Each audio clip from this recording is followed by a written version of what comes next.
When it comes to the topic of drywall screws, we can't overlook an auto-feed screwdriver. Makita offers two options here, the DFR550 and its successor, the DFR551. Both undoubtedly beautiful, handy, compact, and powerful devices. But which auto-feed screwdriver should I choose? What are the advantages and disadvantages, and how do both devices perform in tests? These are the questions I want to answer with you in today's video. I would say let's dive right in after the intro, but if you haven't already, make sure to subscribe to this channel and activate the bell to not miss any future videos. You can find the current prices to support this channel down below in the video description. Thank you for your support, and let's get started after the intro.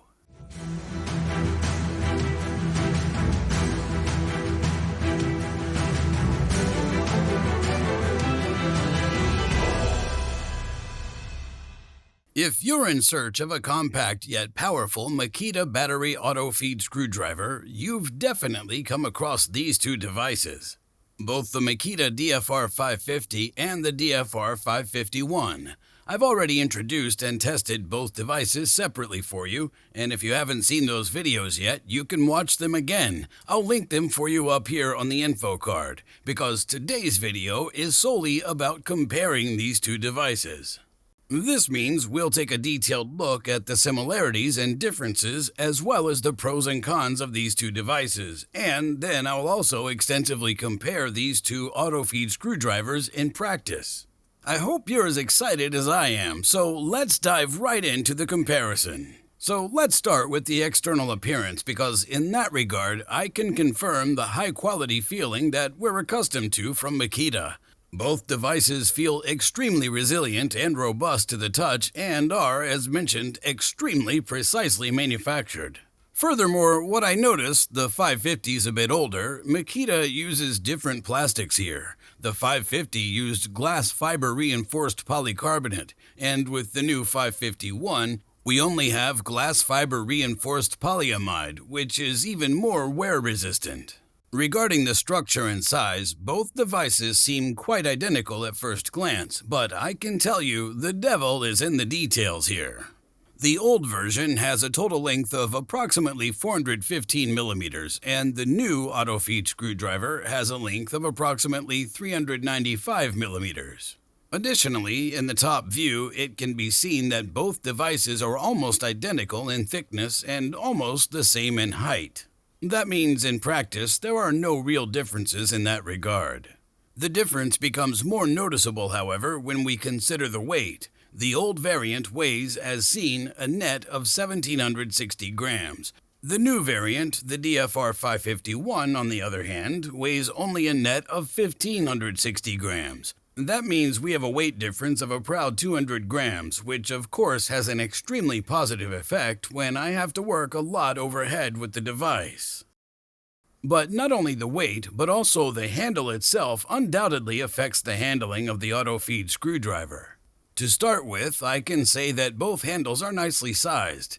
This means that even with large hands, you can grip and operate both devices without difficulty. Additionally, as seen, both handles are adequately rubberized in black, lightly dotted and slightly ribbed up here. No real difference noticeable in practice.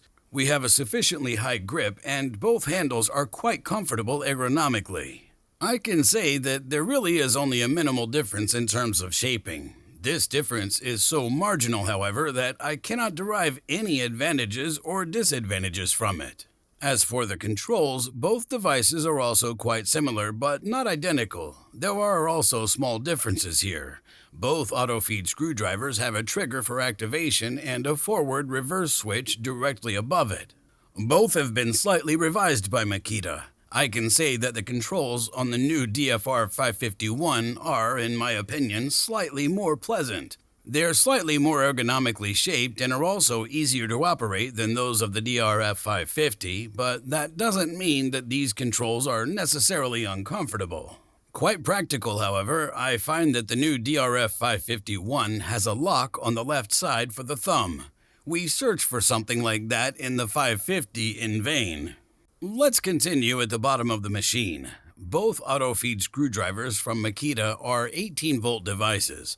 That means we need an 18-volt battery for operation. Depending on the requirements, I would recommend using either a small battery for optimal maneuverability or a large battery for maximum endurance. The only difference, in the old model, the batteries are inserted from the front, while in the new one, they're inserted from the back. Furthermore, both devices have the option of mounting an included belt clip, which can be mounted either to the right or left of the device, thus enabling quick handling or quick storage of the tool. And finally, with the 551, here at the bottom, this small button that we also do not find with the 550. The new Makita DFR551 has, in fact, right on board, a practical automatic mode. Even if you keep the trigger continuously pressed, the motor is only activated when pressure is applied to the bit at the front. That is, really only when a screw is sunk into the material. This not only saves energy because the motor does not have to run continuously, but also naturally reduces noise compared to the 550. Let's take a look at the heart of these two devices, namely the motor located down here. The biggest difference, the old Makita DFR550 has a conventional brushed motor installed, while the new DFR551 already has a brushless motor. This means that the new device is not only more efficient in terms of battery life, but also slightly more powerful. Specifically, we have power ratings for the old device of approximately 235 watts, and for the new one, approximately 440 watts. There's also a small difference in terms of speed. The old one achieves a maximum of 4,000 revolutions per minute, while the new 551 achieves a proud 6,000 revolutions per minute, which means in practice, let's take a look at that shortly. But first, let's take one last look at the main element of the two auto-feed screwdrivers, namely the screwdriver attachment located right at the front. As you can see, the screwdriver attachment is very similar on both devices, but there are also some small optimizations here. Starting with the most important, both devices are completely identical in terms of screw length, as they can easily handle screws from 25 to a maximum of 55 millimeters. The length adjustment is done through a completely identical mechanism on the front, allowing the screw length to be adjusted in 5 millimeter increments.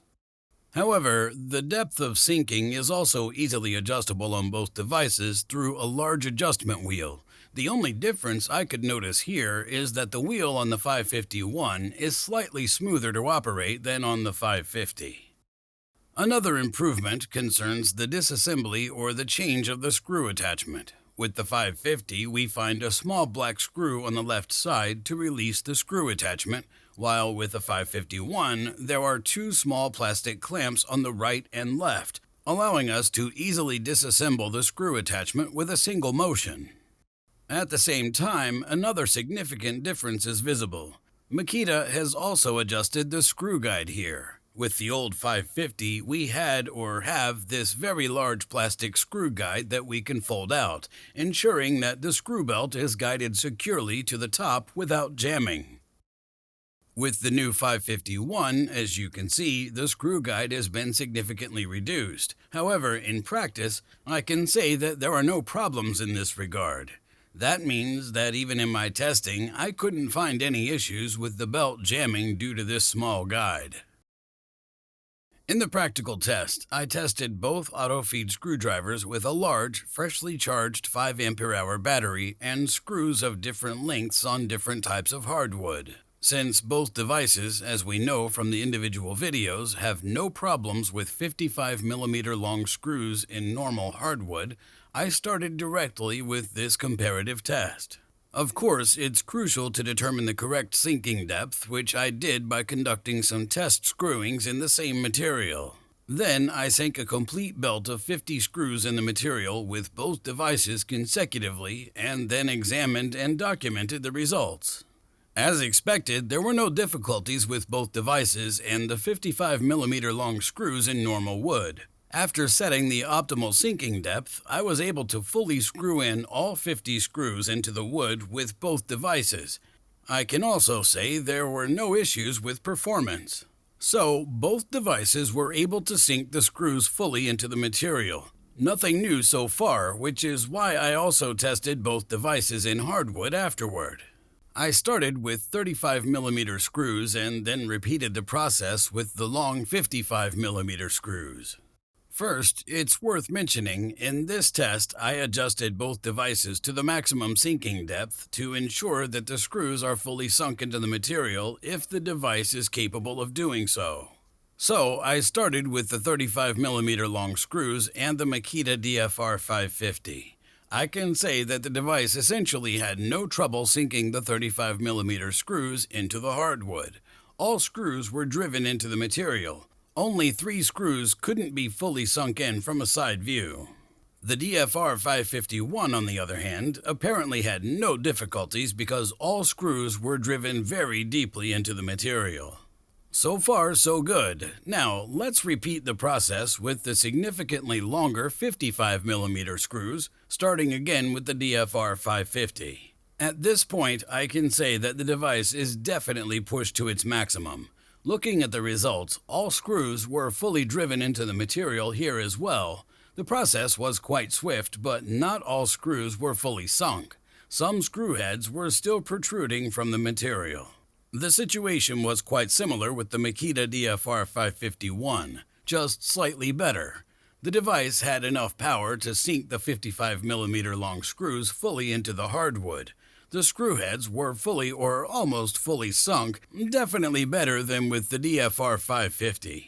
However, I can also say that the 551 reached its performance maximum after each screw. That means the overload protection automatically kicked in after each screw. In terms of handling, on the other hand, I couldn't detect any significant differences between the two devices. The only thing you really notice if you concentrate on it is the slight weight difference of 200 grams. So let's come to the conclusion. Overall, I must say I'm really positively surprised by how well both devices performed in the practical test, especially the older Makita DFR550. Both auto-feed screwdrivers have enough power to sink sufficiently long screws up to 55mm deep into normal hardwood. We can also work with hardwood just as well, as we can see from this example. I would say up to 35mm everything is fine. 55mm is already quite critical, especially for the DFR550. But also the DFR551, as you can see, definitely reaches its performance limit here. This means for those who already own the Makita DFR550 and mainly sink screws into normal wood up to a maximum of 55mm, in my opinion, there's no need for an upgrade, but the device is definitely sufficient. However, for those considering a new purchase, I would recommend the Makita 551. The device is not only slightly more compact, a bit lighter, but also slightly more powerful. What do you think? What's your opinion on these two auto-feed screwdrivers from Makita? Feel free to write them down in the comments below. I'm looking forward to your feedback. So if you enjoyed the video, feel free to show it with a thumbs up. And if you haven't already, subscribe to the channel now and activate the bell so you don't miss any future videos. You can find the current prices of these two devices below in the video description. Thank you for your support, and with that, take care until next time. Goodbye.